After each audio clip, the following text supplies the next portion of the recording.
오늘 하나님의 말씀은 예레미야서 29장 10절에서 14절이 되겠습니다. 예레미야 29장 10절에서 14절은 구약성경 1096페이지에 있습니다. 예레미야 29장 10절 말씀부터 다 같이 합독하시겠습니다.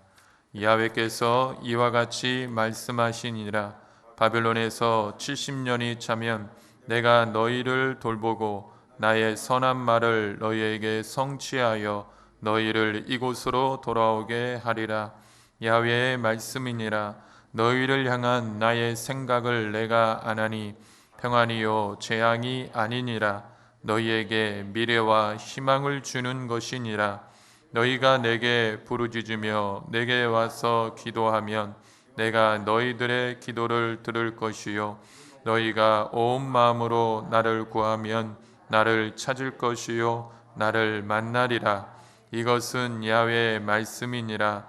나는 너희들을 만날 것이며 너희를 포로된 중에서 다시 돌아오게 하되 내가 쫓아 보내었던 나라들과 모든 곳에서 모아 사로잡혀 떠났던 그곳으로 돌아오게 하리라.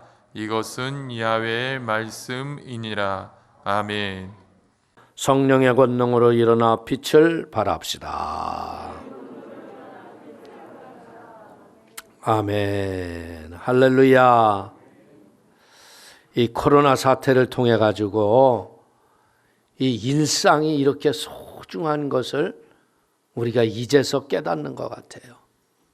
자녀들이 학교를 가고 남편이 출근을 하고 그리고 주부들이 장바구니를 들고 시장에 가서 장보고 내일을 준비했던 일들, 이런 일상이 다 무너져 가고 있어요. 이때 우리가 다시 한번 각자의 삶의 현장에서 마음의 기도로 회개하면서 일상이 회복되기를 위하여서 기도해 주시기를 주의 이름으로 축원을 드리겠습니다.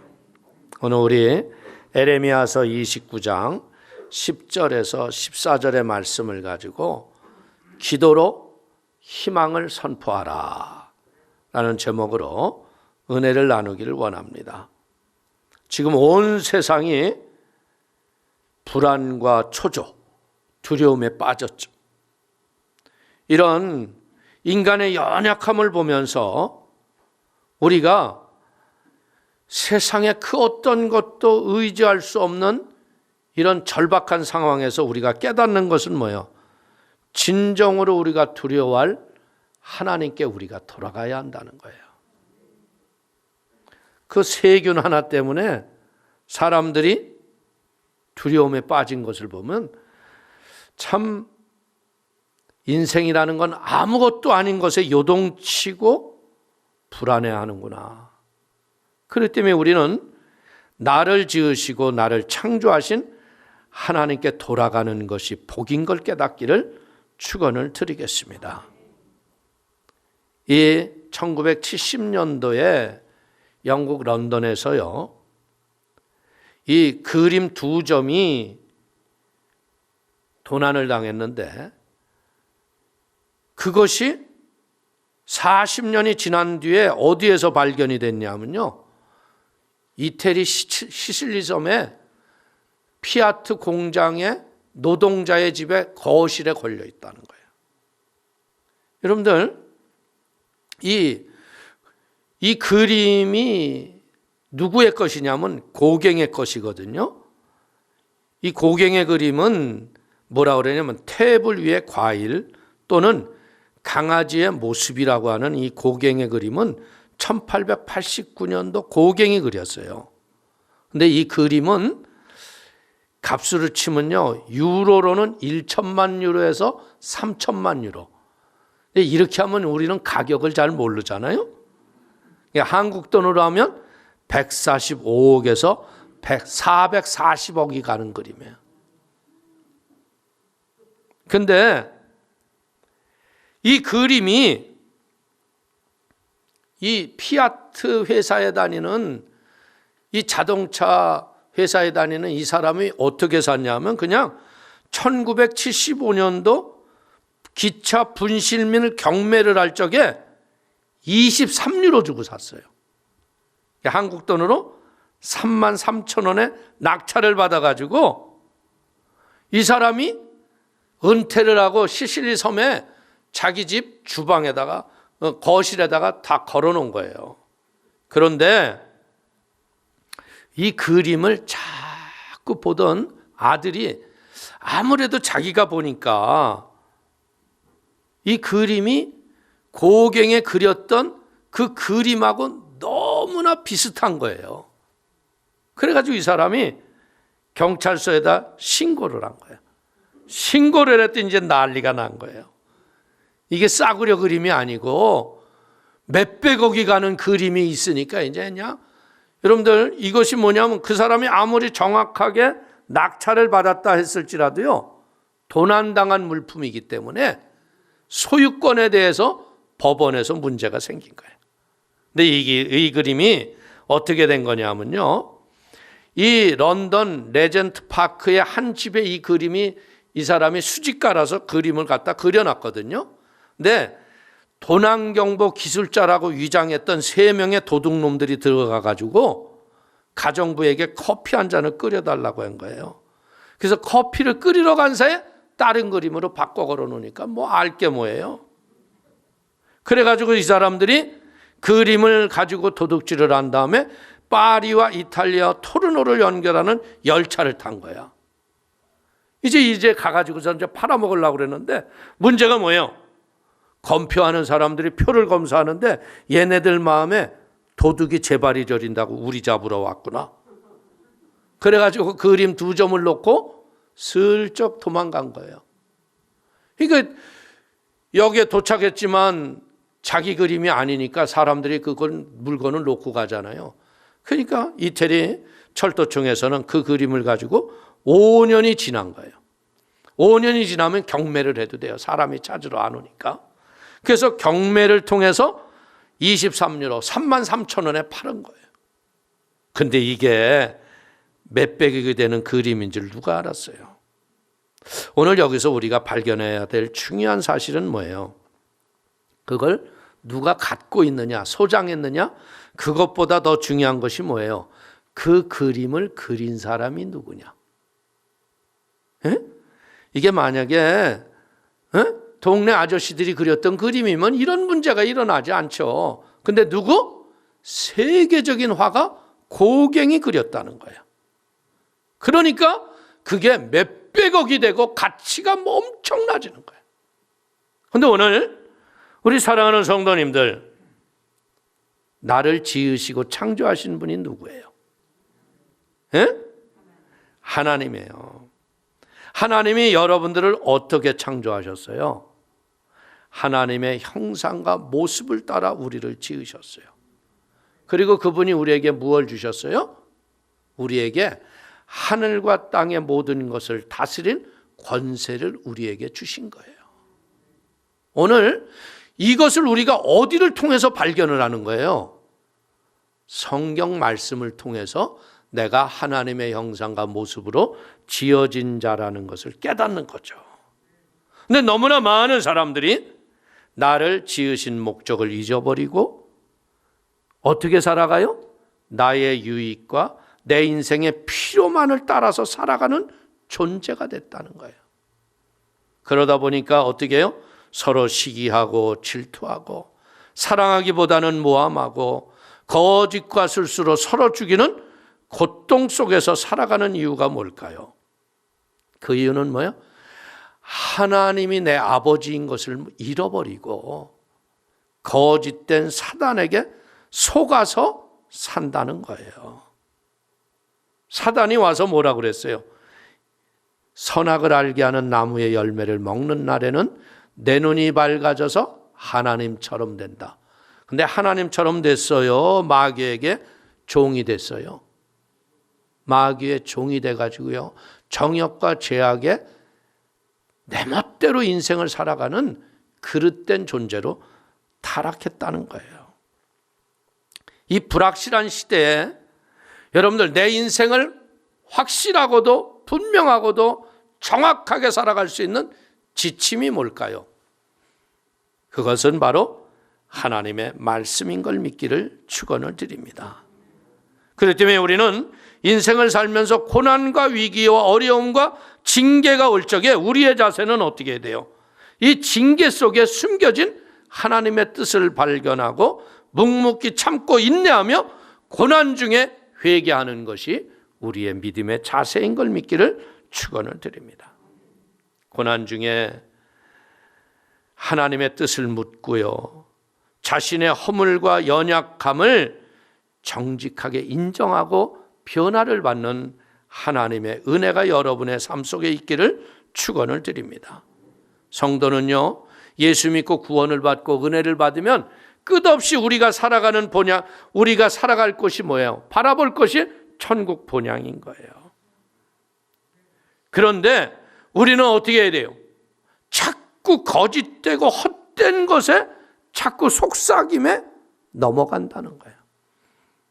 여러분들, 에레미야서 29장 8절 이하를 보십시오. 만군의 야훼 이스라엘의 하나님께서 이와 같이 말하노라. 너희 중에 있는 선지자들에게, 점쟁이에게 미혹되지 말며 너희가 꾼 꿈도 고지 듣고 믿지 말라. 내가 그들을 보내지도 아니하였어도 그들이 내 이름으로 거짓을 예언함이라. 야훼의 말씀이니라.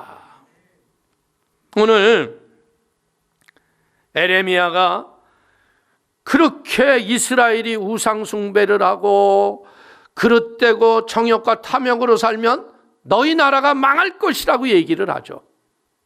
그러나 역대의 왕들 곁에는 누가 있습니까? 거짓 선지자와 점쟁이와 수수쟁이들이 와서 뭐라고 얘기해요? 결코 망하지 않습니다. 이 나라는 영원 무궁히 하나님이 택하셨기 때문에 하나님이 지키십니다. 그러니까 인간들은 자꾸 어떻게 해요? 그런 거짓된 계시와 미혹 앞에 넘어진다는 거예요. 사랑하는 성도님들, 오늘 이 마지막 때에도 우리는 뭐 어떻게 돼요? 거짓된 계시와 미혹하는 영들을 분별하는 지혜가 우리에게 필요한 거예요. 요즘 보세요. 그 신천지에 빠진 사람들, 요즘에 수많은 사람들이 간증들이 이렇게 나오더라고요. 가정을 깨트려서 이혼시키고 부모 자식을 나누게 하고, 복음의 능력이 그렇게 사람들을 나누게 하고 다투게 하고 싸우게 하고 죽이는 걸까요? 아니죠. 깨질 것도 합하게 하는 게 복음의 은혜죠. 죽일 것도 살리는 게 복음의 일이라는 거예요. 우리는 이것을 분별하지 않으면요, 거짓된 것 앞에 감정대로 이 신앙 다 팔아먹고 말아버리고 만다는 거예요. 오늘 여러분들 분명히 뭐라고 했어요? 내가 그들을 보내지 않았다고 하시잖아요. 그럼에도 거짓자들의 특징은 뭐예요? 하나님의 이름을 얼마나 들먹이는지 몰라요. 아무 근거 없는 거짓을 가지고요, 하나님으로부터 계시를 받지도 않았고도 하나님이 주신 것처럼 가장해서 사람들을 도적질하고 죽이고 멸망시키는 것이 이단 사이비들의 특징이라는 거예요. 거짓 선지자들에게 미혹당해서 넘어지면 어떻게 돼요? 치명적인 회복할 수 없는 고난과 고통이 오는 거예요. 사랑하는 성도님, 이번 코로나 바이러스 사태를 통해서 우리는 무엇해야 돼요? 개개인이 말씀의 깊은 뿌리를 내리는 하나님의 은혜의 시간이 되기를 축원을 드리겠습니다. 누가복음 21장 8절을 보십시오. 이르시되 미혹을 받지 않도록 주의하라. 많은 사람이 내 이름으로 와서 이르되 내가 그러하며 때가 가까이 왔다 하겠으나 그들을 따르지 말라. 우리가 역사를 통해서 배우는 건 뭐예요? 역사가 지나갔던 그런 반복된 잘못을 하지 말라는 거죠. 수많은 선지자들이 이제는 너의 나라가 망하고 70년의 포로 생활이 너에게 임할 것이라고 얘기했지만 그들은 포로로 잡혀가는 끝날까지 죄와 저주의 종로로 됐어요. 결국은 눈이 뽑히고 손에 발에 착고가 차이면서 그들이 포로로 잡혀가고, 그 포로된 땅에서 눈물로 회개했을 적에 70년이 지났을 적에 그들이 다시 이스라엘 땅으로 돌아오는 걸 우리가 봅니다. 우리가 여기서 깨달을 수 있는 것은 뭐예요? 하나님께서 징계를 하실 적에는 하나님이 길이와 양도 정하신다는 거예요. 여러분 70년이 이게 말이 돼요? 한 세대가 50년인데 한 세대가 지나고 또 한 반 세대가 지나가는 70년의 긴 시간이에요. 근데 그들의 죄값이 그렇게 길게 고통당할 수밖에 없었다는 거예요. 사랑하는 성도님, 지금 숨도 못 쉬는 세상이 되지 않아요? 이웃이 두렵지 않아요? 저거 코로나 아닌가? 여러분들 왜 이렇게 됐어요? 인간의 인권이라는 것을 빙자해서 잘못된 법들을 세계 모든 나라에게 만들게 한 게 유엔이에요. 동성애를 주장하고 차별 없는 세상을 만들고 하나님이 남자와 여자를 칭하여 만들었는데 그걸 부정한 것들이 유엔이에요. 그러더니 이제는 어떻게 됐어요? 결과가 숨도 못 쉬는 세상. 철저하게 잘못된 법을 버려야 합니다. 철폐해야 합니다. 대한민국도 곳곳에서 이 법을 만드느라고 눈알이 혈안이 돼 있어요. 어떻게 이런 법을 만들까? 이제는 우리는 이 고난의 시간에 우리가 배울 것은 뭐예요? 이 징계가 하나님께서 허락하신 징계라면요, 우리의 허물과 죄와 더러운 것을 다 버려야 됩니다. 원망 불평하지 말고요, 낙심하지 말고요, 인내로서 극복할 때 하나님의 신실하심과 진실하신 하나님을 향한 사랑과 관심, 선하신 뜻을 우리가 먼저 깨닫고 그 말씀을 더욱 믿는 말씀의 진리가 가슴에 새겨지는 은혜가 충만해지는 은총이 있게 되기를 축원을 드립니다. 우리가 말씀을 따라 살아가다 보면 어떤 은혜가 와요? 거룩함의 은혜가 오고 온전해지는 축복이 우리가 덧입어지는 거예요. 징계가 수고롭고 힘겹기만 한 것이 아니라 도리어 감사할 수 있는 거예요. 여러분들, 우리가 솔직히 얘기해서요, 일상에 학교를 가고 남편이 출근을 하고 시장에 장을 보는 거, 이런 일상을 감사해 본 적 있어요? 없죠? 근데 이 환란이 오니까 어떻게 돼요? 그때 그것이 그리워집니다. 그것이 얼마나 하나님이 우리에게 주신 축복이었는가를 깨닫게 되는 거예요. 사랑하는 성도님들, 우리는 알아야 돼요. 하나님은 우리에게 재앙이 목적이 아니라는 거죠. 징계가 목적이 아니라는 거죠. 하나님은 뭐예요? 재앙이 아니고 평안이며 희망인 걸 믿기를 축원을 드립니다. 에레미야서 29장 11절을 보십시오. 야훼의 말씀이니라. 너희를 향한 나의 생각을 내가 아나니 평안이요 재앙이 아니니라. 너희에게 미래와 희망을 주는 것이니라. 오늘 하나님이 갖고 계신 계획은 뭐예요? 우리를 멸절하는 게 아니라는 거예요. 회개하고 돌이켜서 미래의 희망과 꿈이 없는 평안의 세상을 너희가 소유하라는 거예요. 여러분, 유다 백성이 누굽니까? 하나님이 택한 선민입니다. 하나님의 언약 속에 새겨진 민족이 유다 민족입니다. 그런데 이들이 왜 두 눈이 뽑히고 손에 착고와 발에 착고를 채워가며 포로로 잡혀가고 나라를 잃어버리고 고통을 당합니까? 유다 백성들 자기 입장으로 볼 적엔 어떻게 납득이 안 되고 혼동에 빠질 수 없는 상황이었죠. 어떻게 보면 70년의 포로 생활, 저주이자 하나님이 우리를 버렸다고 생각하며 낙심하고 원망하고 불평할 수밖에 없는 그들에게 하나님이 뭐라고 얘기하는 거예요?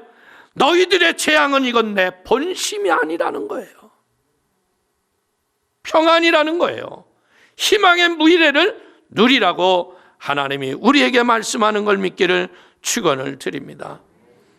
에레미야 당시 유다 백성의 상황은요, 평안과 희망적인 미래를 맞이할 수 없었어요. 왜? 조상들이 지었던 죄의 누적된 죄의 부패함. 그들은 평안과 복된 미래 대신에 스스로가 어떻게 했어요? 파멸과 저주를 초래했다는 거예요. 그렇기 때문에 죄를 제거하여 평안과 복된 미래를 맞이하기 위해서 징계의 포로의 70년 생활이 시작된 걸 깨닫기를 축원을 드립니다. 이스라엘 백성이 광야에서 징계를 받은 이유는 뭡니까? 가나안 땅에서 하나님의 약속의 말씀에 바로 서서 어디를 가든 말씀의 믿음의 집을 짓기 위해서 불순종했던 한 세대는 죽어가고요, 순종했던 세대만이 가나안 땅을 들어간 거예요. 고난이 닥치고 극심한 연단이 우리를 힘겹게 할수록요, 하나님께서 우리를 향한 마음을 품으시고 인내로 승리하는 귀한 성도님이 되기를 축원을 드리겠습니다. 히브리서 12장 11절을 보십시오. 무릇 징계가 당시에는 즐거워 보이지 않고 슬퍼 보이나 후에 그로 말미암아 연단받은 자들은 의와 평강의 열매를 맺느니라. 아멘. 인내의 시간에 우리가 할 일이 뭐예요? 그럼 우리가 기도로 부르짖어 하나님을 만나게 되시기를 축원을 드립니다. 12절에서 13절을 보십시오. 너희가 내게 부르짖으며 내게 와서 기도하면 내가 너희들의 기도를 들을 것이요 너희가 온 마음으로 나를 구하면 나를 찾을 것이요 나를 만나리라. 우리가 징계를 당하고 포로로 잡혀갔을지라도 하나님이 우리를 영원히 버린 것이 아니라는 거죠. 포로로 잡혀간 이유가 뭐예요? 죄로 인한 불순종의 대가의 진노의 값이었지만 하나님은 한번 택한 백성은 버리시지 않고 돌이켜 새 사람 되어 다시 쓰시는 은혜가 우리에게 있음을 믿기를 축원을 드립니다. 그래서 우리는 언제든 회개하고 돌이키고 부르짖어 하나님을 찾으면 본래의 모습으로 하나님이 우리를 회복시키는 걸 믿기를 축원을 드립니다. 그 산증인이 누구냐면요, 히스기야의 아들 므낫세입니다. 므낫세는요, 히스기야가 18만 8천 명이 넘는 그 엄청난 아수르의 군사가 와서 내일이면 죽어요. 근데 그때 어떻게 이겼어요? 하나님께 기도해서 눈을 떠보니까 그들이 다 죽어버렸어요. 하나님이 기가 막힐 은혜를 주셨죠. 죽어서 처치하라고 그랬는데 벽을 향하여 기도해서 15년의 생명을 연장을 받았잖아요. 아버지가 그런 은혜와 진리 앞에서 나라를 바로 세우려고 노력을 했는데 이 므낫세는 왕이 되면서 어떻게 하는 줄 알아요? 바알과 아사라 목상을 갖다 놓고 산당을 세우고 우상 숭배를 아주 그냥 기가 막히게 합니다. 그러더니 이 사람이요, 포로로 잡혀가요. 포로로 잡혀가서 거기서 회개합니다. 그러니까 회개하니까 하나님이 다시 왕으로 복귀시켜 주시는 거예요. 역대하 33장 12절 이하를 보십시오. 그가 환난을 당하여 그의 하나님 야훼께 간구하고 그의 조상들의 하나님 앞에 크게 겸손하여 기도하였으므로 하나님이 그의 기도를 받으시며 그의 간구를 들으시사 그가 예루살렘에 돌아와서 다시 왕위에 앉게 하심에 므낫세가 그제서야 야훼께서 하나님이신 줄을 알았더라. 극악하게 이를 데 없는 왕이었는데요, 악했습니다. 그럼에도 하나님께 회개하고 돌이키니까 다시 하나님이 앉히셔서 하나님인 것을 알게 하셨더라. 오늘 이번 기회에 우리가 돌이켜 회개하여 하나님이 하나님인 것을 알아가는 하나님의 은혜가 있게 되기를 축원을 드립니다. 하나님은 지금도 뭐하고 계세요? 돌이켜 회개하고 돌아서기를 기다리고 계시는 분이 하나님이세요. 사랑하는 성도님, 혹 하나님께 징계를 받아 하나님으로부터 버림받은 것처럼 느껴질 때가 있을 겁니다. 그럴 때에도 하나님은 여전히 우리를 기다리고 계심을 믿으시고 돌이켜 회개하여 하나님의 마음에 합한 은혜의 사람이 되기를 축원을 드립니다. 신실하신 하나님은요, 전심으로 마음으로 하나님을 찾고 하나님을 구하는 자를 외면하시지 않는다는 거죠. 우리 하나님은 좋으신 하나님, 그 하나님을 만나는 은혜의 시간이 되기를 축원을 드립니다. 하나님의 형상으로 지음받은 사람들이 제일 갈망하는 게 뭔 줄 알아요? 하나님 만나기를 원하는 거예요. 하나님 알기를 원하는 거예요. 그렇기 때문에 그렇게 수많은 그 영혼들이 이단 사이비에 빠진 이유가 뭐예요? 그릇된 하나님을 너무나 귀에 듣기 좋은 솔깃한 말로 인간적으로 그들을 넘겨뜨리고, 그 다음에 미혹의 잘못된 말을 계속 가질 때가 보니까 그것에 빠져서 넘어간 거예요. 오늘 우리 사랑하는 성도님들, 이제 하나님을 만나기를 원하십니까? 그렇다면 하나님을 찾으시기를 축원을 드립니다. 인간적으로 볼 적에요, 포로로 잡혀갔던 유다 백성들이요, 어떻게 해야 해방을 받아요? 바벨론이 망해야 이들이 해방받는 거예요. 근데 하나님이 하시는 일이 너무 기가 막히지 않아요? 다니엘서를 보면서 배우는 게 뭐예요? 느부갓네살 왕이 큰 신상을 만듭니다. 그러면서 나팔 소리가 들릴 때 엎드려 절하지 않으면 7배나 뜨거운 풀무불에 던져 넣는다고 그럽니다. 근데 사드락과 메삭과 아벳느고가 절을 해요, 안 해요? 안 합니다. 그러니까 풀물을 뜨겁게 해가지고 그들을 던져 넣었어요. 근데 불 속에서 몇 명이 춤을 춰요? 4명이서 불 속에서 춤을 추는 거예요. 하나님을 찬양하는 거예요. 이때 우리가 할 일이 뭐예요? 하나님을 찬양하는 거예요. 불도가 같은 이런 재앙 속에서 우리는 하나님을 높이는 거예요. 그랬더니 어떤 일이 일어나요? 사시는 하나님의 종 사드락과 메삭과 아벳느고야, 그 불 속에서 나오거라. 이들이 뭐라 그래요? 사시는 하나님. 그들이 나오면서 온 나라의 느부갓네살 왕이 이들이 믿는 하나님이 참신인 것을 선포하죠. 그리고 다니엘이 어떤 조서를 받아요? 왕 위에 다른 신의 이름으로 구하는 자는 사자굴에 넣겠다는 조서가 찍혀집니다.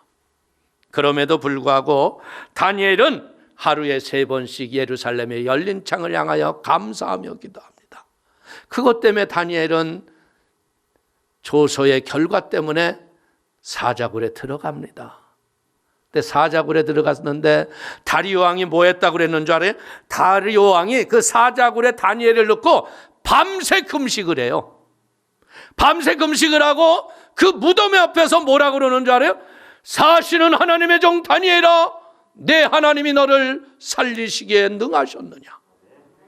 그러니까 굴에서 나오는 소리가, 왕이여 왕은 만세수를 하옵소서. 나의 하나님이 내가 무지한 것을 명백히 밝히셨나이다. 그러니까 다니엘이 나오는 거예요. 이 역사에 이런 일들이 왜 기록됐을까? 왕들이 사시는 하나님을 보고 두려워하는 거예요. 자기도 하나님을 믿으면 좋은데요, 사람들에게는 믿으라고 해놓고요, 자기들은 못 믿어요. 근데 고레스가 바벨론을 정복한 다음에 그 왕이 된 다음에 그가 하는 일이 뭐예요? 유다 백성들아, 너희들은 여기에서 살 사람들이 아니다. 너희들은 너희 나라에 돌아가서 너희의 성전을 회복하고 잘 지은 다음에 거기서 우리가 잘 되기를 위하여 너희가 기도하거라. 이게 말 같은 일이에요. 이게 여러분들 절대적으로 뭐예요? 하나님 앞에 우리가 회개하고 바로 서기만 하면 고레스를 통하여서 이 땅을 그들을 회복시켰던 하나님, 지금 이 창궐하는 연병 앞에서 인간들은 회개해야 돼요. 하나님 없는 죄악의 향락의 도시를 만들려고 소돔과 고모라를 만들겠다고 인권을 빙자해서 잘못된 법과 제정됐던 모든 것들이 나라에서 사라져야 합니다. 하나님은 하나님이십니다. 하나님은 전능하신 분이십니다. 여러분들, 그들이 하나님은 전능자라고 고백을 하면서도요, 상황과 형편이 어려워지면 어떻게 해요? 우리들도 하나님 잊어버리고 절망에 빠지잖아요. 하나님의 역사는요, 단지의 과거의 것이거나 현실과 무관한 것이 아니라는 거죠. 지금 우리와 지금도 역사하는 게 하늘의 법인 걸 믿기를 축원을 드립니다. 회개하고 전능하신 하나님을 의지하고 하나님을 소망하는 복 있는 사람이 되기를 주의 이름으로 축원을 드립니다. 출애굽을 했던 이스라엘 백성들이요, 매일 구름 기둥 불 기둥만 바라보고 하나님이 주시는 만나만 먹어요. 여러분들, 만나를 먹다 보니까 어떤 일을 얘기를 해요? 하나님, 저 백성들이 고기를 먹고 싶다고 그러네요. 여러분들, 우리도 그렇지 않아요? 고기를 한동안 안 먹으면 우리가 그러잖아요. 아유, 고기를 안 먹어서 힘이 없나 봐. 좀 고기 좀 먹어야겠어. 그리고 또 고기를 먹으면 힘이 나요. 그렇죠? 그러다 보니까 이 백성들도 광야살이에 너무나 지쳐가지고 고기 먹고 싶다고 막 끓여대니까 모세가 뭐라 그러는 줄 알아요? 하나님, 아니 저 사람이 몇 명인데 고기를 먹이겠다 하십니까? 아니 그것도 한 달간 먹이겠다고요? 말 같지 않은 소리 하지 마세요 그러잖아. 근데 하나님이 먹이셨어 안 먹이셨어요? 여러분들, 민수기 11장 21절을 보십시오.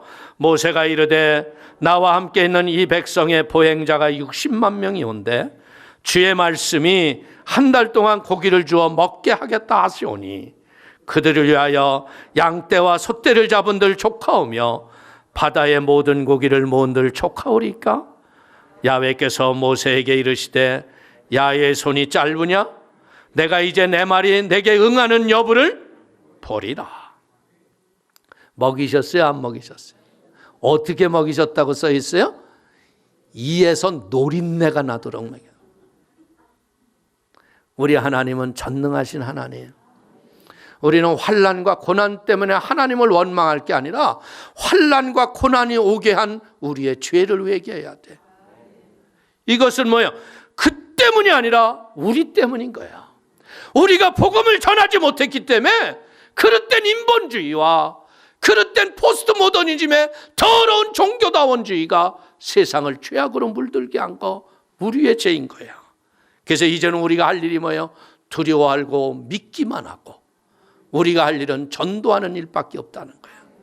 오늘 이사야서 41장 10절을 보십시오. 두려워하지 말라, 내가 너와 함께함이라. 놀라지 말라, 나는 내 하나님이 됨이라. 내가 너를 굳세게 하리라. 참으로 너를 도와주리라. 참으로 나의 의로운 오른손으로 너를 붙들리라. 하나님이 나를 붙잡으시는데 내가 무엇을 두려워하리요? 아멘. 담대하길 바랍니다. 믿음으로 승리하기를 바랍니다. 두려워하지 마십시오. 그렇기 때문에 우리는 뭐예요? 은혜와 진리의 말씀 앞에 회개하고 바로 서는 거예요. 하나님 편에 서는 거예요. 사단은 교묘해가지고요, 하나님의 교회를 하나님 편으로 쓰지 못하게 하고 자꾸 사람 편으로, 내 편으로 이끌려고 이간하고 더러운 짓 하는 것들이 있어. 때려잡아야 돼. 교회 내에서 발을 못 붙이게 해야 돼. 사람들에게 가서 이상한 말 해가지고서 마음이 혼란하게 해서 하나님의 뜻을 잊어버리고 자꾸 세상으로 나가게 하는 이런 원수마귀를 때려잡기를 축원을 드립니다. 시편 91편을 보십시오. 9절 이하에 말씀합니다. 내가 말하기를 야훼는 나의 피난처시라 하고 지존자를 너의 거처로 삼았으므로 화가 내게 미치지 못하며 재앙이 내 장막에 가까이 오지 못하리니 그가 너를 위하여 그의 천사들을 명령하사 내 모든 길에서 너를 지키게 하심이라. 아멘. 하나님이 지키시는 걸 믿습니까? 그럼 우리는 위기가 기회가 되는 겁니다. 환난과 고난 가운데 회개하고 하나님과 당당히 믿음으로 동행하는 은혜의 복이 있기를 축원을 드립니다. 오늘 우리가 먼저 예화를 제가 드렸죠. 그 고갱의 그림과 보나르의 그림. 여러분, 그게 그렇게 가치가 있었다면요, 이 천지와 만물을 지으신 하나님의 말씀은 엄청난 가치인 거야. 이 구원은요, 무엇으로도 바꿀 수 없기 때문에 거저 주신 거예요. 이 환난의 날에 우리는 이제 발견하는 거야. 하나님의 말씀의 영원한 가치. 이제는 내가 살아도 주를 위하여 살고 죽어도 주를 위하여 살겠다고 하는 믿음의 의지와 결단이 여러분에게 임하게 되기를 축원을 드립니다. 어떤 것으로도 우리가 만족하지 못하지만요, 기도하다가 여러분들 하나님의 음성을 들어봐. 하나님이 주시는 레마의 말씀이 내 영혼 속에 입어요. 그것 때문에 우리는 기뻐하는 거예요. 에레미야서 29장 11절 이하를 다시 한번 읽어보십시오. 야훼의 말씀이니라. 너희를 향한 나의 생각을 내가 하나니 평안이요 재앙이 아니니라. 너희에게 미래와 희망을 주는 것이니라. 너희가 내게 부르짖으면 내게 와서 기도하면 내가 너희들의 기도를 들을 것이요 너희가 온 마음으로 나를 구하면 나를 찾을 것이요 나를 만나리라. 사랑하는 성도님들, 이제 우리가 내일부터 9시에 정확하게 유튜브를 통해서 여러분들에게 기도의 시간을 갖습니다. 위기와 환난을 이기기 위해서 여리고 기도회를 하는데, 이제 여러분들이 어떻게 해야 돼요? 여러분들의 가정 골방이 제단이 되기를 축원을 드립니다. 세상 것 다 내려놓으시고 9시가 되면 핸드폰을 통해서든 TV를 통해서든 유튜브의 채널을 맞추면 그 말씀이 선포가 돼요. 여러분들이 남편의 믿음이 시들어지고 자녀의 믿음이 시험 들었던 자가 있다면요, 이번 기회에 우리 가족이 다 소생하는 은혜의 시간이 되기를 축원을 드립니다. 여러분의 가정이 제단이 되고 기도의 초소가 되어서 여러분들이 부르짖어 기도하면 우리의 기도가 하늘의 상달이 되고 응답이 되어서 일상의 모든 것이 회복이 되는 은혜가 우리에게 속히 임할 걸 믿길 축원을 드립니다. 일상이 너무나 그립지 않으세요?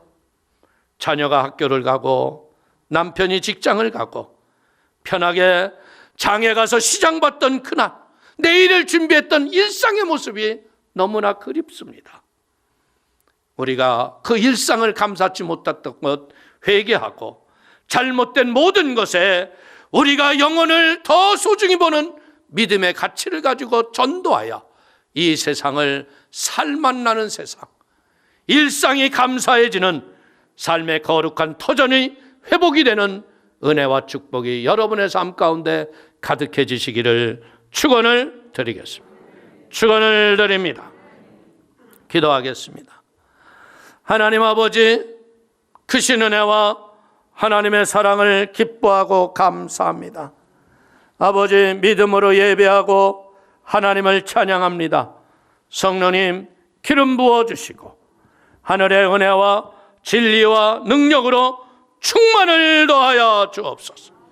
아버지, 하나님의 말씀이 얼마나 소중한 것을 깨닫게 하시니 고맙습니다.